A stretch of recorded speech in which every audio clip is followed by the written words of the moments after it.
everybody, welcome back to It's Whatever. I'm finally making another video.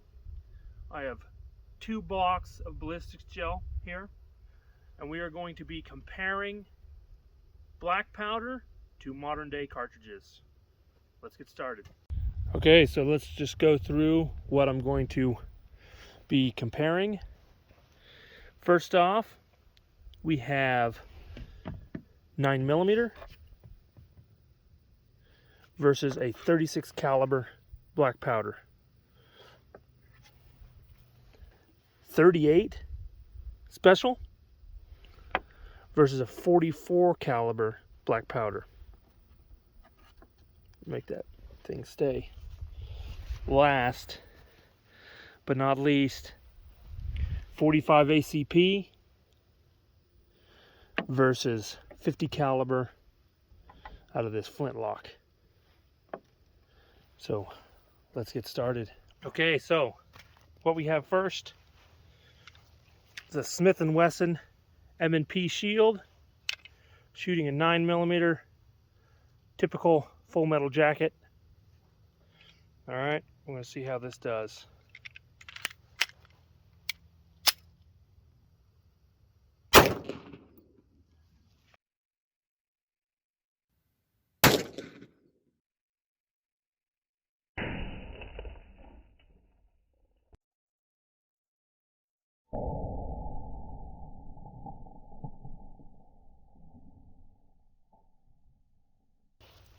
There it is, second gel block, right about halfway. So, and the wound channel angled down, looks like it skipped off the table and bounced back up into the gel. Let's see if I can look at it like this. Facing kind of that way. It would have, if it kept going, it would have come out right about here. Not bad, not bad. A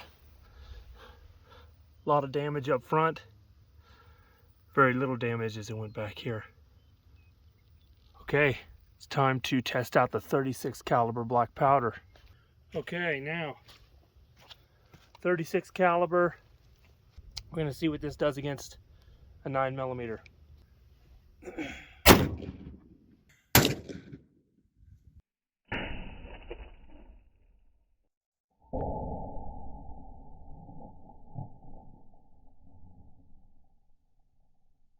.36 caliber here, 9mm here. So the 9mm went 4.5 inches further than our 36 caliber, and it had a lot less of a wound channel.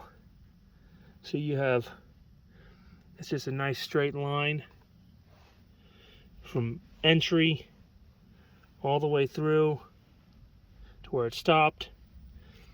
Very little, well, it's got some little extra damage near the front. The 9mm went in fairly clean, had damage towards the middle, and then tapered out. This thing just had a little bit of damage and then tapered out for the rest of the way. But still, pretty darn good for black powder. Snub nose revolver, we're shooting a 38 special. All right, nothing super powerful, but still a pretty good round. So here we go. Let's see what this is like.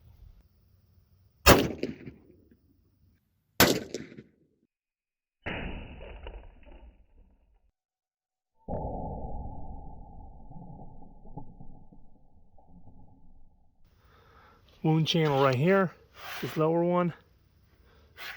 9mm did a lot more damage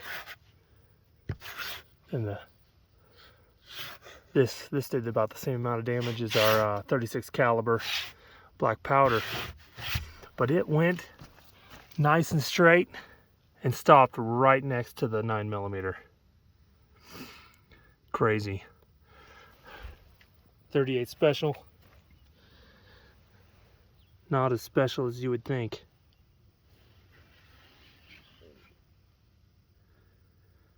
All right, we're going to compare that to the 44 caliber black powder, so let's get that loaded up. .44 caliber. All right, you can see that in there. I have a pretty hot load. Not as much as it can take, but it's up there.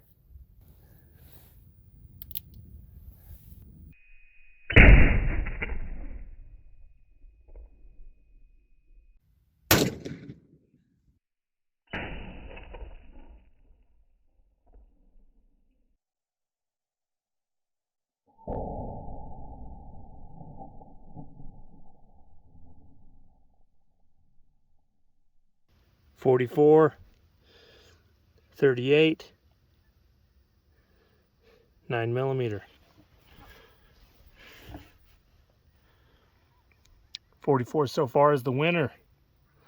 And you can see the little tail on the front side, so it went further and then got sucked back. Same thing with all these other rounds too, except for the 9mm. Looks like it just stopped. Anyway, this 36, well, let's look at the channel first, the wound channel. So wound channel is here, the one right below the 36 caliber black powder. Still, wound channel is very small, but it did go further than everything else. So the 36, I couldn't load up with any more powder. It basically filled up the cylinder. So that's almost max load with what I had. I could have done the 44 with more. I did that, a high, medium to high load. And I could have made it a little bit higher.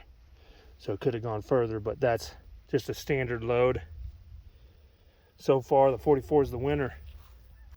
45 ACP, shooting a normal full metal jacket out of a 1911. Okay, here we go.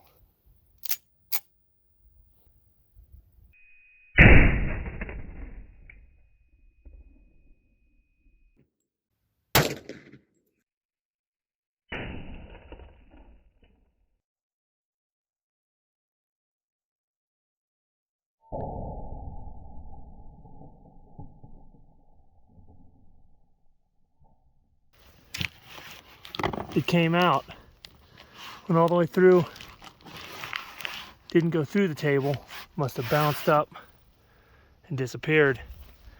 But you can see the wound channel is not very big to start. Here's a wound channel, small. It the bowl must have spun around right here because it's a lot bigger, more wound channel. But it went further than everything else so far. I think I'm going to shoot it one more time, see if I can capture the bullet in there, see exactly how far it goes. Alrighty, here we go, one more time. Same exact round. All right, I'm gonna just put it right in the middle this time. I was trying to shoot off to the left side so we could see what was going on. This time I'm just gonna shoot right in the middle.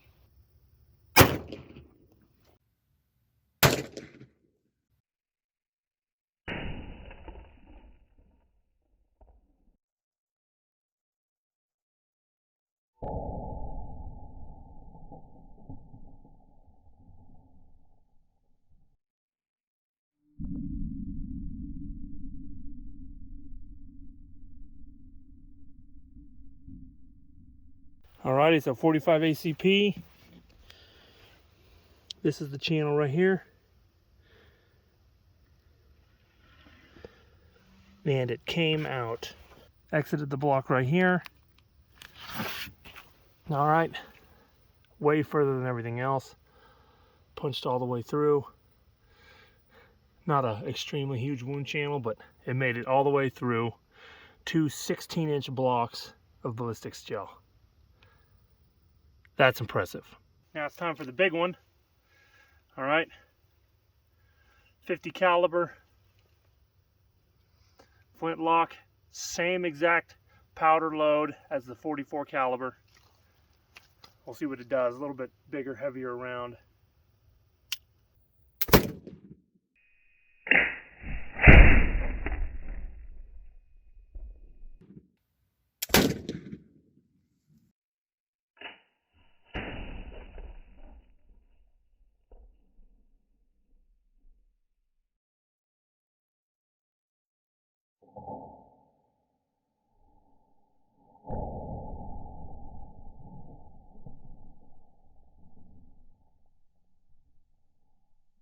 There it is. Made it the furthest, except for the 45 ACP, which unfortunately we couldn't stop, but that also amazes me how it did that. It's apparently very powerful. Okay, wound channel, still black powder. Very small wound channel,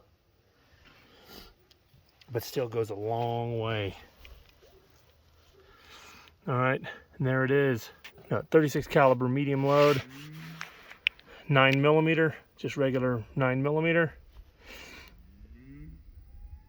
Regular 38 special, 44 caliber black powder, medium to heavy, 50 caliber medium to heavy.